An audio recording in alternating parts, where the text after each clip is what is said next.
రోడ్ల మీద ఎక్కడ చూసినా ఏ హైవేలు కానీ ఏ గ్రామాన ప్రతి పల్లెటూరు రోడ్లు చూసినా సగం రోడ్లు మొత్తం కల్లాలు అయి ఉన్నాయి, మొక్కజొన్నలు ఉన్నాయి, ధాన్యం ఉన్నాయి, నెలల తడబడి ఉన్నాయి. మా అన్న దయాకరణ చెప్పినట్టు నెలలు 40 days 60 days 60 రోజుల నుంచి కూడా ఉన్న మార్కెట్లలో కానీ రోడ్ల మీద ఉన్న కల్లాలు ఉన్నాయి.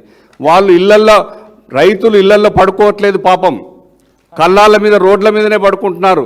ఎండల షెల్టర్లు లేవు, తాగడానికి నీళ్లు కూడా లేవు, కాటా పెట్టేటోళ్ళు లేరు, కొనేటోళ్ళు తీసుకుపోయేటోళ్ళు లేరు, తర్వాత డబ్బులు ఇచ్చేటోళ్ళు కూడా లేరు. డబ్బులు తర్వాత అయ్యా మా కేటీఆర్ గారు నిన్న చెప్పారు, అవసరమైతే మేము అధికారంలోకి వచ్చినాకనైనా ఇచ్చుకుంటాం, ఇవన్నీ కడతాం, కానీ ముందు అక్కడి నుంచి సరుకును లేపండి, మొక్కజొన్నలు తీసుకెళ్ళండి, గోదాములలో పెట్టుకోండి, కాంటా పెట్టుకోండి, ధాన్యాన్ని తడిచిన ధాన్యాన్ని కొనండి అని చెప్తే కొనకుండా కాలయాపన చేస్తున్నారు.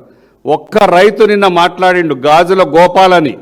ఆ గాజుల గోపాల్ మాట్లాడిన మాటలు తెలంగాణ రైతుల మొత్తం ఆవేదన ఒకే ఒక్క రైతు రూపంలో మిమ్మల్ని నిలదీశాడు, మీకు బుద్ధి చెప్పే ప్రయత్నం చేశారు. మీకు బుద్ధి ఉంటే ఇకనైనా ఇది పెద్ద విషయం కాదు, మొక్కజొన్నలు కొనడం కానీ ధాన్యం కొనడం కానీ ఒక ప్రభుత్వానికి ఇది ఒక పెద్ద విషయమే కాదు.